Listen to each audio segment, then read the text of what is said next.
Eternal Oblivion, or the Nothingness Theory, claims death is the complete end of consciousness. When you die, awareness stops. There's no afterlife, no experience, no perception. A non-existence like a deep, dreamless sleep without return. You cease to exist and the world continues without you. A variation of this theory suggests something worse. Instead of total non-existence, you remain aware but trapped in infinite darkness. There's nothing to see, feel, or interact with. You can think and remember, but there's no one to hear you. Endless isolation in a black void with no sense of time and no escape. The alien harvesting theory claims Earth is a farm run by advanced extraterrestrials, often described as greys or reptilian-like beings. Humans are viewed as livestock, and when the body dies, the soul is harvested and consumed as energy. In this theory, the light reported in near-death experiences is not spiritual, but a trap. The soul is pulled into a bright beam or swirling light where it's captured. Some versions say this leads to a forced reincarnation loop. After death, the soul is memory wiped and sent back into another body on Earth. This connects to the idea that Earth is a prison planet. Souls who do not realize their condition remain trapped in a cycle of rebirth. The moon is described as the center of this system. It's believed to contain technology that generates a field keeping souls captive. A cube-shaped soul catcher tower in the moon's center is described as part of a network of soul transmission stations on the moon and Earth. These stations assign the next lifetime, maintaining an endless loop where humans exist as a renewable energy source for alien jailers.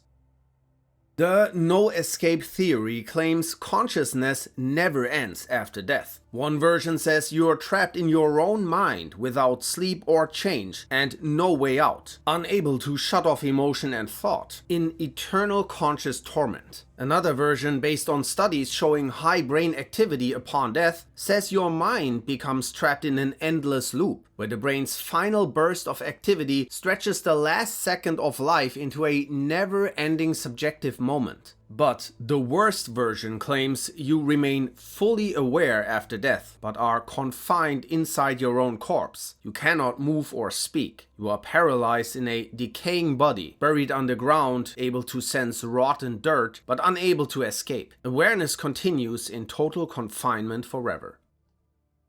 The simulation theory, popularized by philosopher Nick Bostrom, claims we are living in a simulated reality created by an advanced civilization. Death is not an afterlife, but an exit from the program. When you die, you may simply wake up outside the simulation, meaning your loved ones' memories and experiences were artificial. Some versions compare it to a video game. Consciousness could reboot, like a respawn, or life could loop endlessly without you realizing it. In a worse scenario, the program could shut down completely, ending your existence. Darker variations claim human life is part of an experiment, such as a morality test or training system for advanced AI. Déjà vus, near-death experiences, and ghost sightings are described as glitches in a failing simulation. Instead of judgment or reincarnation, death is just a system update or blank screen here. The theory implies reality itself is not real and can be ended or altered at any time. Mictlan. The Aztecs believed that people who died ordinary deaths, such as from illness or old age, were sent to the underworld called Mictlan. Reaching it requires a 4-year journey through 9 dangerous trials designed to purify the soul. Aided by the spirit dog Xolotl, the dead need to pass between 2 enormous mountains that slam into each other. Timing is essential to avoid being crushed. Then, they have to climb a mountain covered in sharp obsidian blades, cross a river full of jaguars, and endure a freezing plain with cutting winds. A windswept desert that tosses souls awaits. Then a dark path where invisible hands shoot arrows and a river of blood have to be crossed. After 4 years, the dead reach the final level and meet Mictlan, the Lord of Death, and his wife, accompanied by bats, scorpions, and spiders, reaching a final, shadowy rest. The eternal recurrence theory claims life is an endless loop. Instead of an afterlife, you are reborn into the exact same life, from birth to death, with every event, joy, and suffering repeating forever. It's described as a full reset, where everything happens exactly the same. This idea is based on cyclical time. The universe does not move toward an end, but repeats in infinite cycles. Because matter and energy are finite, but time is infinite, every possible arrangement of existence, including your life, must happen again. This implies free will is an illusion and nothing can change. Similar concepts appeared in ancient Egyptian belief, Indian philosophy, and among Greek Stoics plus Pythagoreans. German philosopher Friedrich Nietzsche later framed it as a thought experiment, asking whether someone could live in a way that they would accept repeating their life eternally. Unlike reincarnation, this is not about a soul entering a new body. It's the exact same body, consciousness, and events, repeating endlessly. Kur was an ancient Mesopotamian view of the afterlife as a dark and hopeless underworld, ruled by the goddess Ereshkigal. Everyone went there after death, no matter how they lived. There was no judgment, no reward, and no escape. The dead were dragged down by demons, stripped of their names and forced to exist in perpetual darkness. There they were forced to eat dust and drink mud for eternity. The only relief came if living family members left offerings, which provided limited sustenance. In this view, death is seen as a one-way trip with no return, and the only comfort is being remembered by descendants. Quantum immortality claims you never experience your own death. When a life-threatening event occurs, your consciousness shifts to another reality where you survived. From your point of view, you continue living, while timelines where you died still exist without you. This process repeats indefinitely. Each time something should end you, your mind jumps to a parallel version of reality where you remain alive. The theory suggests the universe never allows you to reach an ending. The darker implication is that survival does not mean safety. You could continue existing in worse conditions, such as severe injury, permanent brain damage, repeated accidents, or watching everyone else die while you remain alive in prolonged suffering.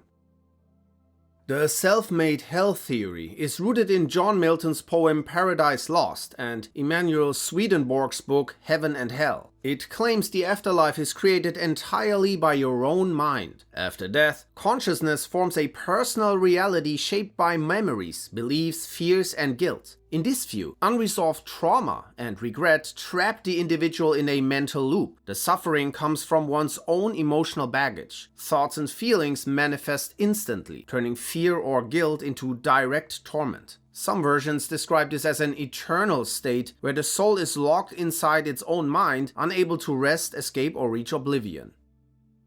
The egg theory is based on Andy Weir's short story. It claims every human is a reincarnation of the same single soul, while the universe acts as a learning environment for it. Each death leads to rebirth as a different person, so everyone who ever lived, or will live, is you in another life. Every action, kind or cruel, is done to yourself. You experience all roles, including victims and perpetrators, reliving the world's pain personally. Once every life has been lived, the soul hatches and becomes a god, like the one who created the universe. Buddhist Hells. In Buddhist cosmology, people with heavy negative karma that die might be born into Niraya, a collection of different hells. There, they are torn by hot irons, showered with molten liquid, sliced to pieces or crushed to jelly by rocks, only to be revived and subjected to torment all over again. In the last layer, they need to swallow an iron ball before being roasted in an oven. But before that, they fall upside down for 2,000 years. Then there are the cold hells, which inflict endless pain as freezing burns through the skin and the body falls apart repeatedly. Although the stay here isn't eternal, it's unimaginably long. Naraka. In Hinduism, after death, sinners face torment for accumulated bad karma in Naraka, a dark realm with 28 hells, each designed for specific sins. Punishments include boiling, suffocation, burning, or being devoured by serpents. Demons called Yamadutas may also stitch thread in a sinner's body or crush them like sugarcane. In other layers, sinners are hurled from 800-mile-high mountains onto sharp stones, eaten alive by birds, beasts, insects, and worms, or forced into oceans of pus, excreta, mucus, and filth. Some are thrown into a big lake full of worms and transformed into one themselves, trapped in endless cycles of devouring and being devoured for 100,000 years. Although Naraka is temporary, the suffering feels eternal. Xibalba was the Mayan underworld, a realm where death began a dangerous journey. It was ruled by the Maya death gods and their helpers. They devised ways to torture souls. First, the souls had to travel a rocky road, cross a river of blood, then overcome a river full of scorpions and another full of pus. Once they passed these obstacles, they needed to sit on a boiling hot bench while the lords decided what their final trial would be. The first was going through the dark house, which was pitch black inside. The second was the rattling house, full of blistering hail and cold. The third was full of hungry jaguars. The next full of bloodthirsty bats. The fifth full of moving blades and razors, while the hot house was filled with fire. Only those who survived the trials might escape or be reincarnated. The rest were doomed to wander Xibalba forever. The soul prison or heaven trap theory, rooted in ancient Gnostic teachings, claims the expected afterlife is a deception. Instead of divine peace, souls enter a system designed to recycle them back into the physical world. It teaches that the material world is a prison created by the demiurge, a false god who trapped divine souls in human bodies. After death, beings of light appear, posing as angels, gods, or guides. They show comforting images and urge the soul to enter the light. But this leads back into reincarnation rather than freedom. Some versions add that extraterrestrial or interdimensional entities called archons maintain this system to harvest human energy or emotions like fear or hatred. In this view, rebirth is not spiritual growth, but part of an energy extraction cycle that keeps souls trapped. The dream theory claims life itself is a dream, and death is not an ending but wakes you up into another dream. That dream may lead to another, creating endless layers of reality with no final awakening. In this view, death shifts consciousness into a permanent lucid dreamlike state. The mind generates a self-sustaining reality that feels as real as life, built from memories and thoughts. A single moment could feel like eternity, trapping consciousness in a timeless, endless state. Tartarus. The ancient Greeks believed that after dying, the worst offenders, sinners, and the most prideful or impious were sent to Tartarus, the deepest and darkest pit of Hades. There, punishments were tailored to each crime and designed to last forever. Some were forced to roll a boulder up a hill for eternity, only for it to fall back down each time. Others suffered endless hunger and thirst, standing under fruit trees that moved away whenever they tried to reach them. Some were bound to flaming spinning wheels, chained in total darkness, made to fill cracked jugs that never held water, or had their livers eaten repeatedly by vultures. Tartarus offered no redemption or release, only endless personalized torment. The egocentric theory claims you are the only true consciousness, and the entire universe is a construct of your own mind. All people and events exist only as part of your imagination, and you can't be sure if anything exists outside your mind. When you die, reality ends because your mind ceases to exist, and with it, the universe you made up. This idea aligns with the philosophical idea of solipsism, the belief that only the self can be known to exist.